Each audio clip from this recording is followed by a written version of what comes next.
I don't know if anybody else watches Hallmark, but when I put on Hallmark Station, instead of using February, they're using Love-uary because February is the month for love. So I thought that might be appropriate too.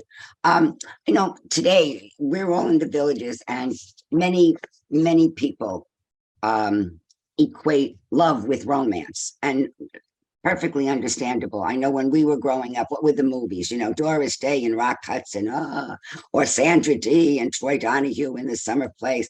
This is what we grew up with, that love was just romance. It was just wonderful place. It was like close and warm and passionate and sexy and ecstatic, and you see the lights shining in their eyes when people looked at each other. And of course, many of us have this idea that love is romance, and these are all feelings of love, and they're wonderful. They feel terrific, And I think, during our courtship years and or maybe early marriages, the other person was everything, was absolutely everything to me. Like the hearts would start racing when you see each other. And it was a beautiful time, that romance time.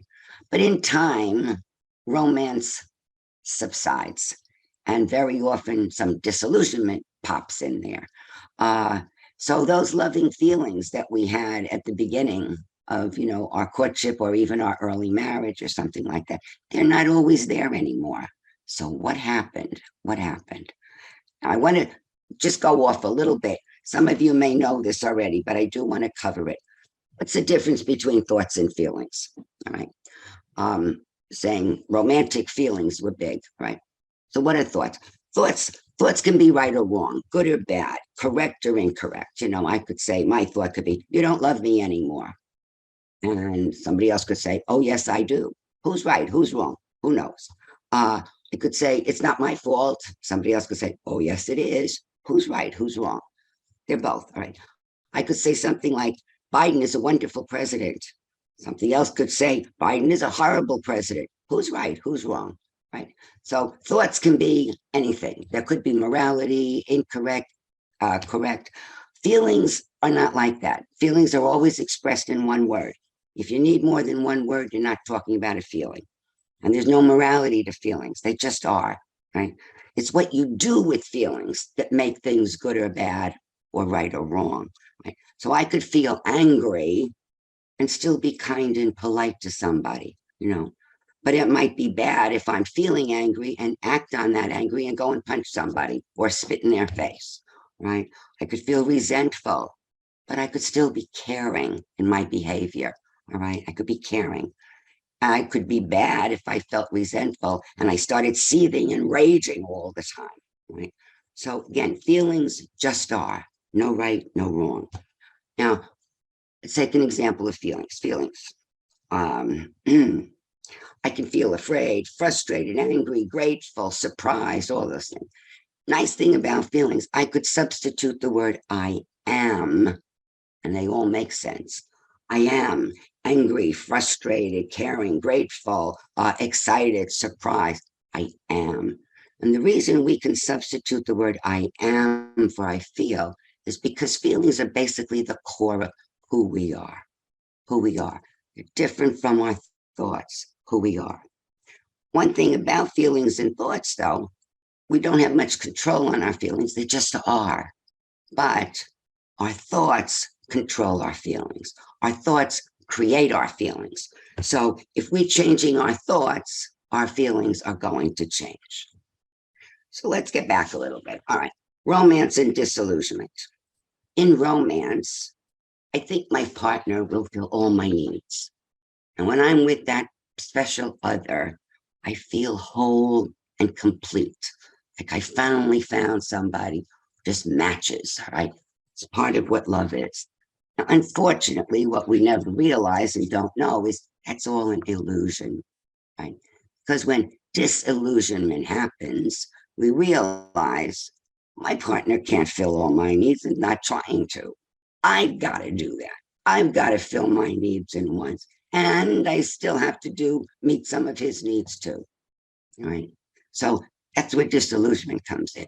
Now, sometimes with couples, when this disillusionment comes into their relationship, as it always does, uh, they think that love is over or it wasn't there to begin with.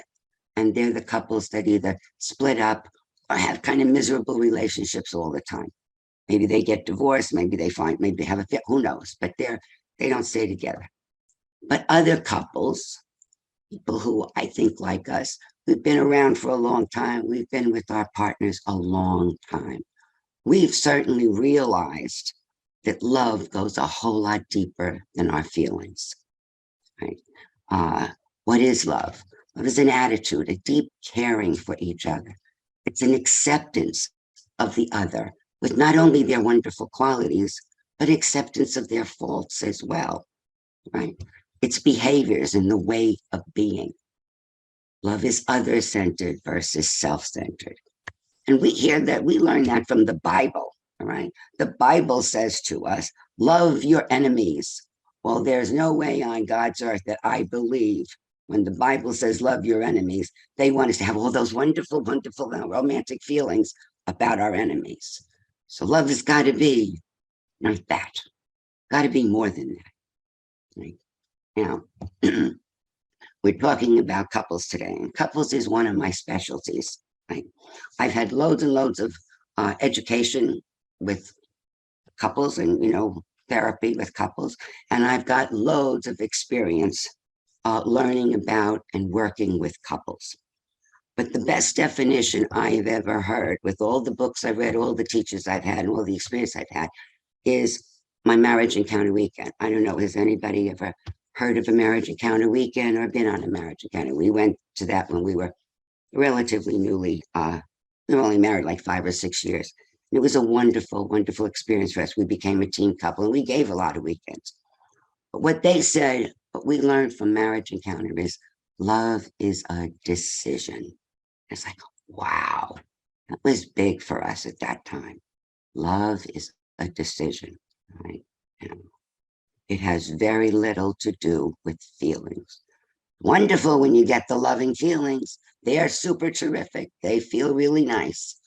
But that's not what love is, right? It's when the feelings aren't there.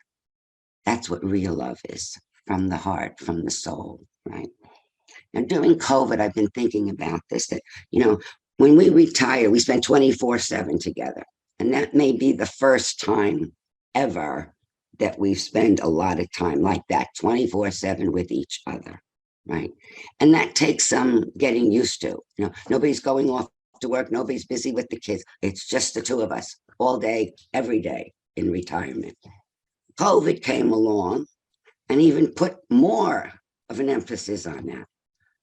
Not only were we alone in the home together, but there was nobody else around either. We weren't going out socializing. We weren't going out to dinner with our friends. We weren't going to, the rec centers for some entertainment of any kind, right? Now, in those 3 years of being alone with loving couples together, all right, relationships can get very stale. They can almost get boring. Not that anything's wrong with them, but it could have a sense of being stale or boring. When you have nothing new to talk about, sometimes there's not much conversation. If you have nothing going on in your life, you've got nothing to share with each other. Again, it can be a little stale, right? Just the two of you alone. So this is where love is a decision comes in again. And what I'm going to be talking about today is love is a decision. And the biggest decision that I think we could, every one of us could make, is a decision to work at our relationship. I think about work, every one of us had jobs or careers. We worked damn hard in those jobs or careers to be successful, right?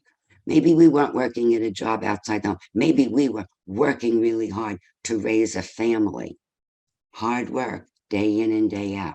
And we worked hard to be successful at that. We worked hard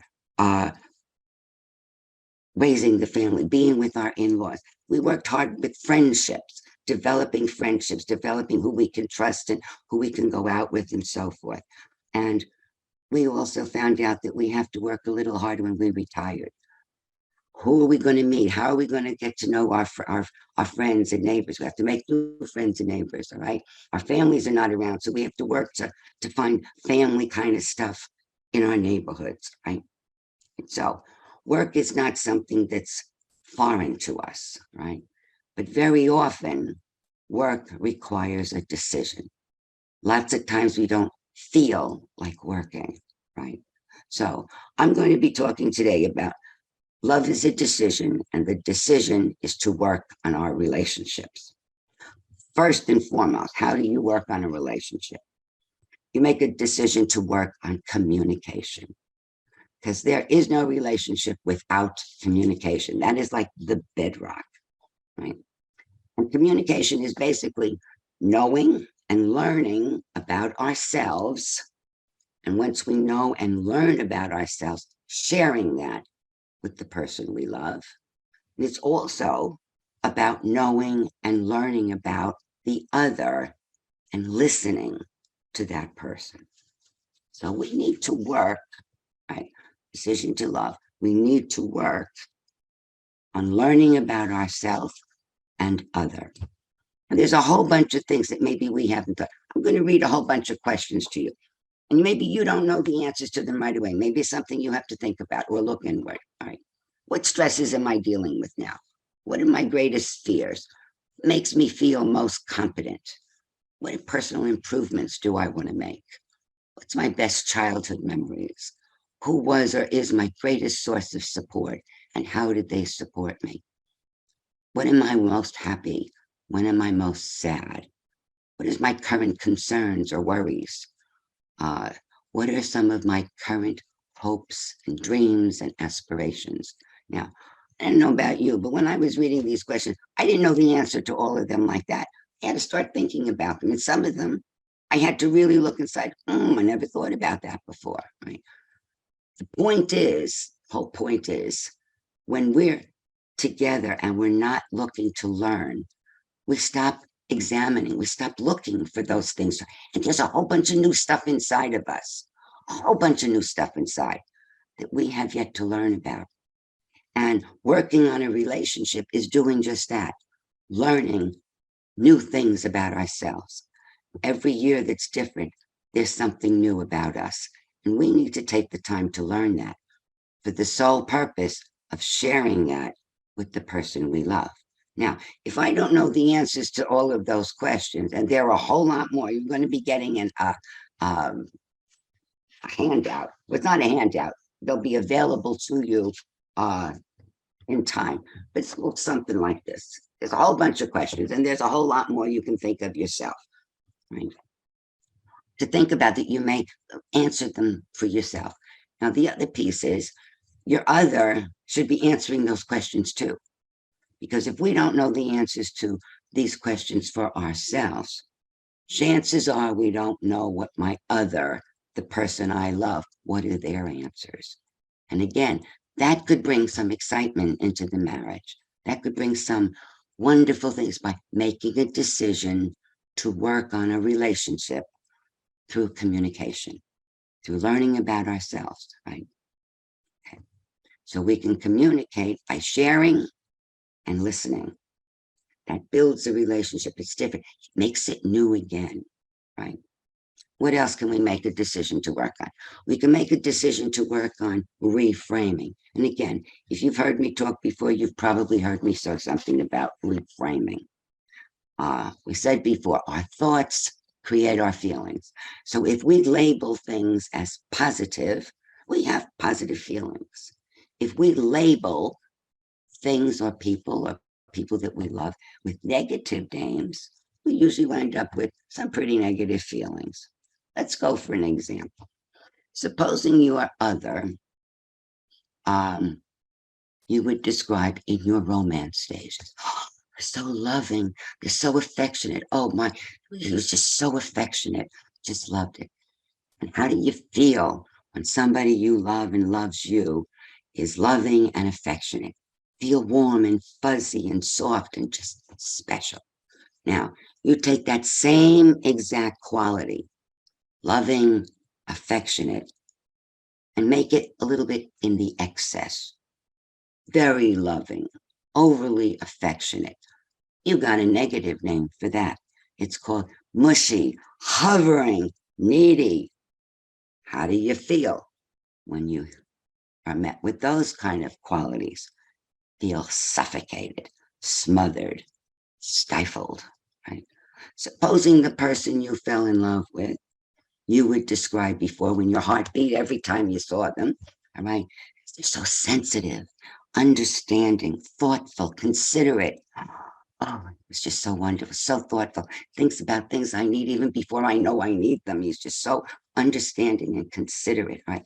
And how do you feel when you're with somebody like that? Cared for, listened to, special. Take that same exact description of those qualities: sensitive, understanding, thoughtful, considerate. You can put a negative name on that when they're done in the excess. Over emotional, just a softy, hurt so easily. Like, how does one feel? Same person with those negative qualities, like you're always walking on a, you're so sensitive, all I have to do is look wrong and he's hurt. And then I feel guilty and annoyed. Right? Again, we have the power to take one thing, same qualities, and make it a positive name or negative name. That's what reframing is. Take negative names that we've given for each other or circumstances in our life, give it a positive name. That's what reframing is. And I have something that you will be getting again. It will be available after the presentation in a while. These are things, these are just qualities, all right? Negative qualities and maybe a positive name for the same exact thing. It's amazing what they differ if we just change it.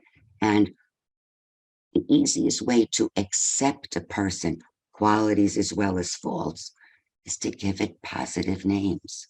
That's a really easy way to accept. Right? I know with when I do therapy, I do a lot of therapy with couples. I had done a lot of therapy. And the first session with the couple, always and ever, usually the wife starts and she starts telling me everything she doesn't like about the husband. And then the husband starts and he tells me everything he's not happy about with his wife. And you know what they're both telling me, and I know very well when they finish doing this, I know how they and why they fell in love with each other. The same exact things that bothering the hell out of them with a positive name. That's what made them fall in love with each other. It's just they reframed things to the negative and they didn't feel loving about it anymore. What's another decision to work on a relationship? We could work on a relationship vision. Vision. And what is this?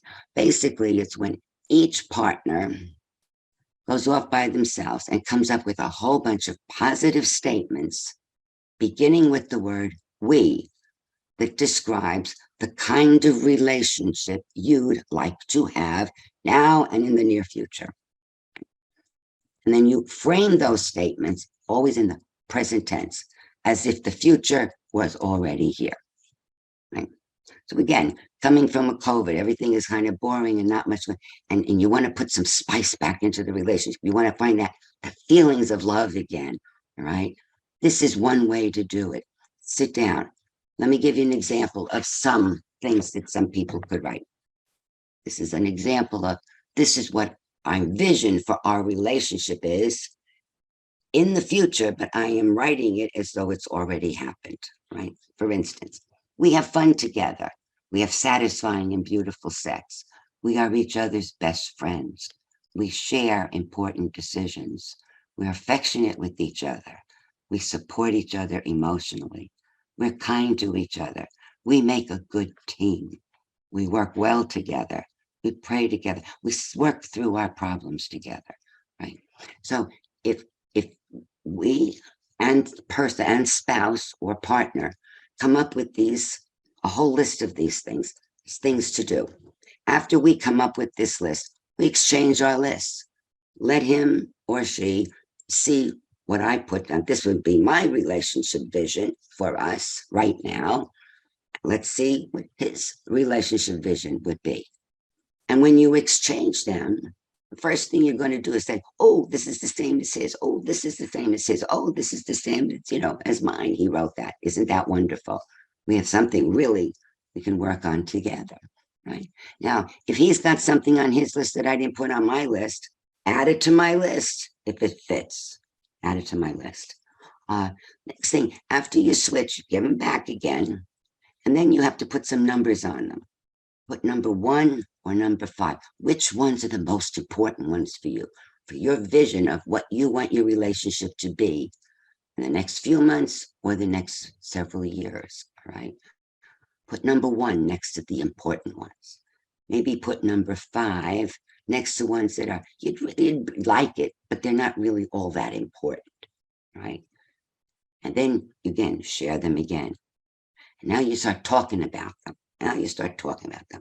Right? Because the purpose of this exercise is for the two of you to come up with a mutual relationship vision. You choose 2 or 3 things that you both agree, this is what we want our relationship to be. And this is what we're going to decide to work on right now, right? Until it's achieved, and then we can make another relationship vision, all right? The point is, all the stuff I'm talking about is work, but it's work that we probably have not been doing in our relationship. We've been taking our relationships for granted. If they're not new anymore, we're probably taking our relationships for granted. We're probably not learning about ourselves, learning about the other, because we don't think there's anything new to learn. And that's an inaccurate thought, right? Okay. What other thing can we decide? Once we have our vision and we know we can change by reframing, change our labels, which is going to change our feelings, all right? We need to do something about negative and harmful behaviors. There are certain behaviors in every relationship that is nothing short of poison or toxic for a relationship.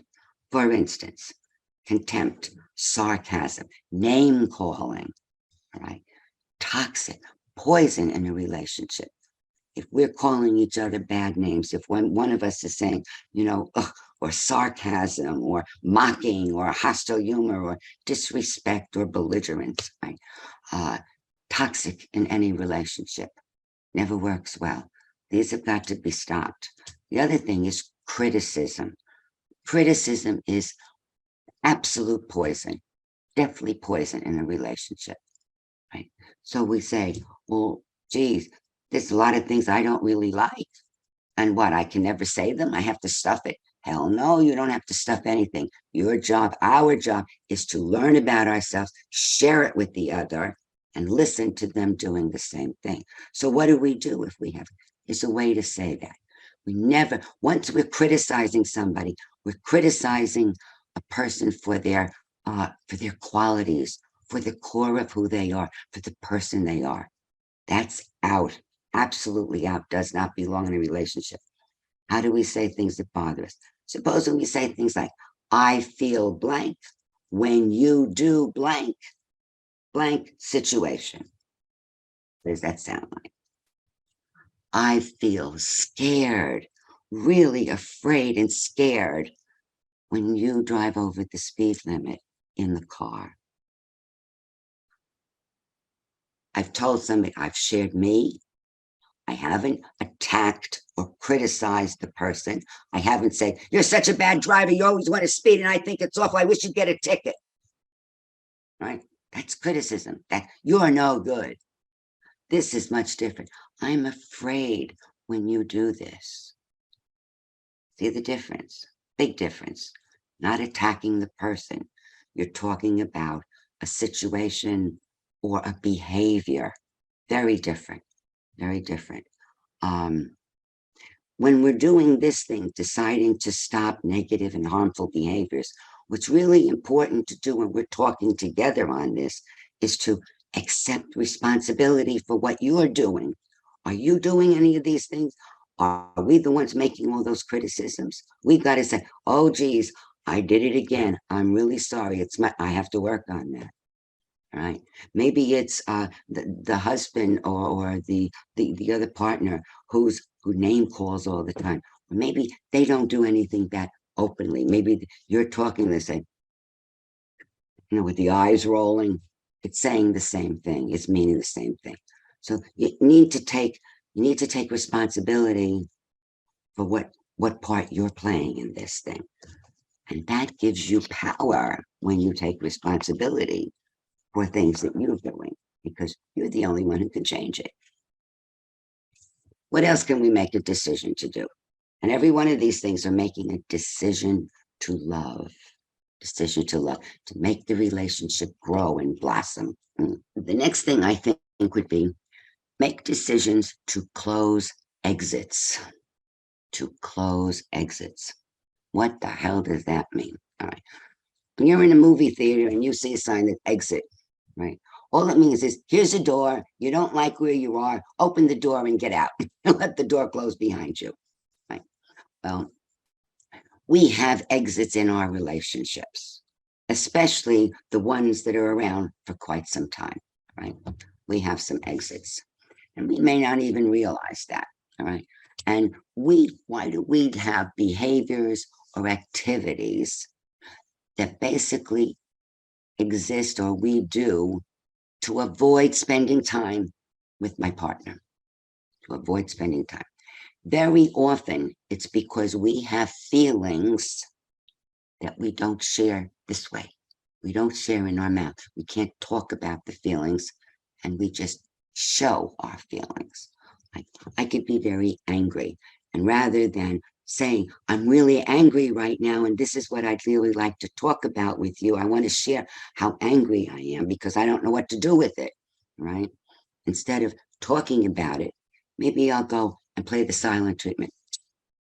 I'm not going to talk to you anymore. 2 days, I'm not talking to you anymore, right? That's an exit. That's taking an exit in your relationship. Maybe you're very hurt and you don't know how to say it. And right now in your relationship, you don't trust that he cares to listen to that or that she cares to listen to that. So you stay with that hurt and you take another exit. Basically, an exit is going someplace else, not taking the exit door to the relationship, right? Okay. What are examples of exits? Working on the car, reading books, watching TV. Oh, not now, honey. Don't talk to me. I'm watching a program. All right. Talking on the phone over and over and over again. Reading books, not wanting to be touched, refusing to make love, always feeling sick or very tired. You can't do anything because you're tired.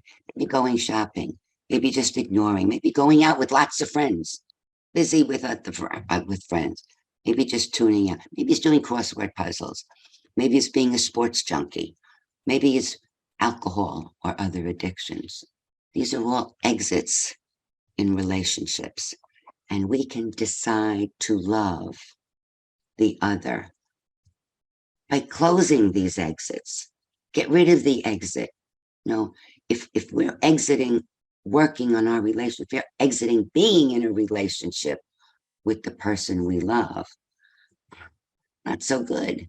Because guess what? If we start exiting now, in another year or so, if nothing changes, there's going to be a lot more exits. Right? And sooner or later, there's not going to be anything here other than exit doors. Right? So this is a wonderful time to look on, to think about what these exits are. Right now, both partners need to verbalize and share their feelings about this. All right. And again, it's very important to take responsibility. You've got to say, I'm doing this. Can't say, not my fault. I don't do that. That doesn't work. You need to take responsibility for your own behavior. Again, that gives you power. It doesn't put it in somebody else's. If I didn't do it, somebody else did, I've got no power over it. But if I'm the one who's done something, good, bad, or indifferent, I'm the one who can be proud of it or change it. Mm-hmm. Now, when we do this and we're looking and working together, all right, when we find some of these exits, who's doing what, when, and why, what feelings are we trying to hide? So we take exits from each other, there's a couple of things that we really need to answer, all right? We have to decide if this behavior that we're finding in, all right, if this behavior, is it an exit? Is it an essential activity? Or is it a valid form of recreation? Because if it's an essential activity or a valid form of recreation, that's not an exit. That's normal stuff. So what do we have to do? We have to ask ourselves, is one of the reasons I'm doing this particular behavior, is one of those reasons to avoid spending time with you, right? If this behavior or if this exit is it good for me? Is it good for you? Is it good for our relationship? What effect does this exit that I'm taking or utilizing of mine have on you? We need to start thinking about that. We need to start asking our loved person, what effect does that have on you? What effect does this exit of mine have on our relationship? Is it getting us closer? Is it making us further apart? But again, there's going to be, I talked about relationship vision. We've got a handouts that will be available to you. And they'll need a little bit of time though. This is on harmful behavior. You have another one on closing exits and a whole list of what kind of exits there are. So you don't have to take notes because they're here, right? All right. What else can we decide to do? I think I'm coming to an end. Yes. After we're doing all these other things, what else can we do? We can make a decision to love by doing caring acts for and with our spouse. Right? What are caring acts? First, again, another exercise to do with your husband or your wife, right? Identify what your partner does that pleases you.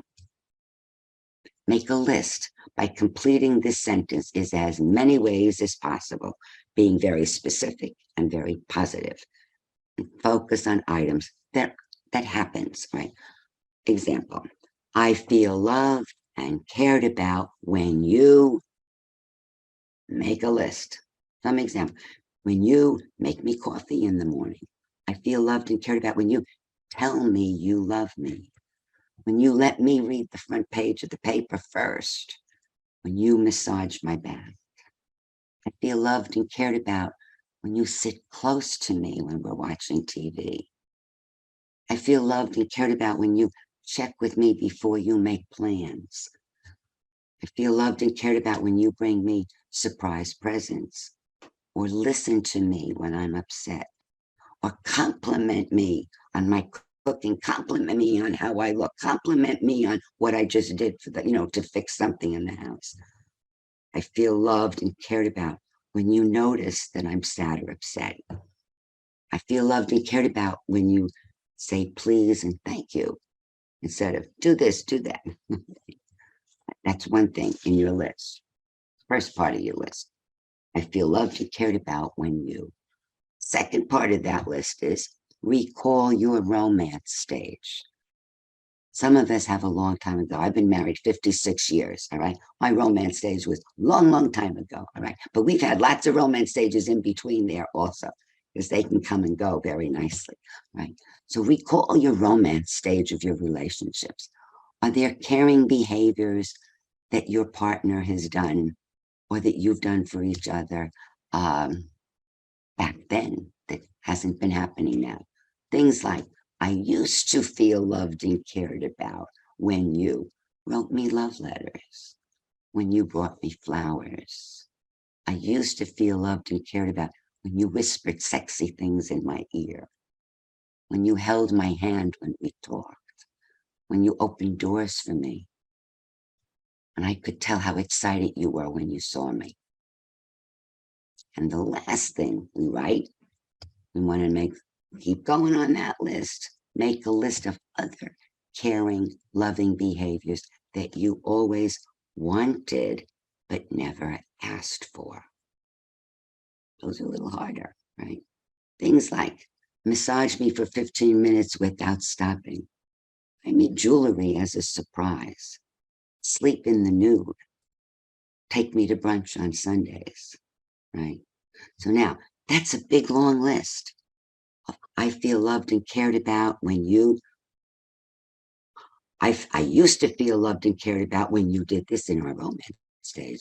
And I know I'll feel loved and cared about if you do these things, all right? That's an awful lot of caring acts, awful lot. And after we make those lists, both parties make the list, we have to exchange them, right? Now we start talking about them.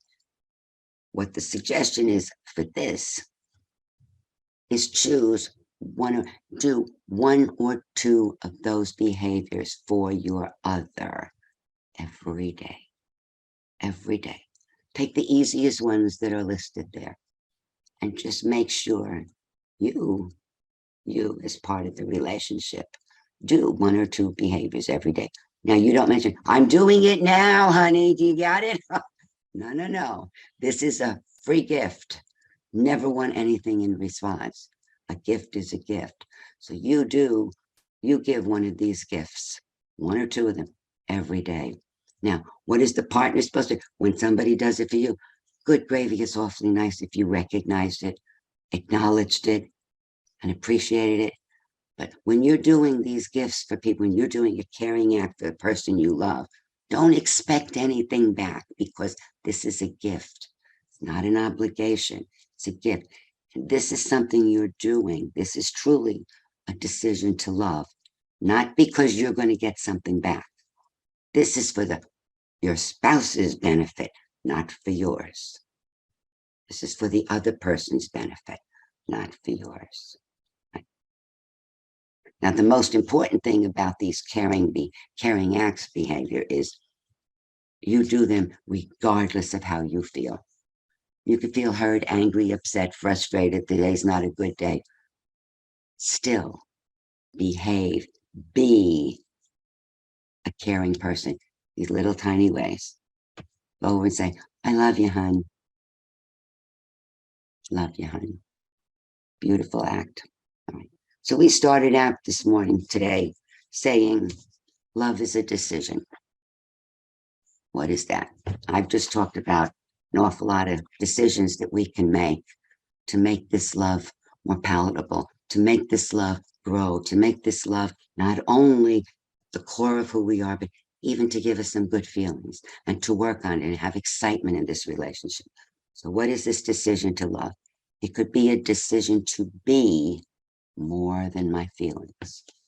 Be a decision to start thinking of positive reframes for all the negative labels I put on our relationship or the other person. It could be a decision to come together and work on a mutual vision of what we both want and need for our relationship. It could be a decision to love by stop poisoning the relationship with criticism or contempt. It could be a decision to stop avoiding the other person by going out that exit door, and instead going out the door, moving toward one another. It could be a decision to actively start showing your love in ways that your partner has even told you mean the most to them by caring acts, right? The moral of the story is love is in your hands. Love is in my hands. We all have the power we need to make love whatever we want it to be. Whatever our vision is, we have the power to work together with the person we love to make that vision of ours come true. Now, this could be hard. Lots of decisions usually are hard, all right? Sometimes when decisions are really easy, we don't even think of them as decisions. We think, oh, I'm doing what I feel like doing. Well, could be a decision. So sometimes decisions can be hard, but they can be fun. This can be a lot of fun things to do. They could also bring up hurts. And that's kind of hurtful. But the good thing when these things are bringing up hurts is this is the way to heal those hurts. This is a healing. It's going to bring up some positive feelings, and I guarantee you it will bring a lot of romance feelings.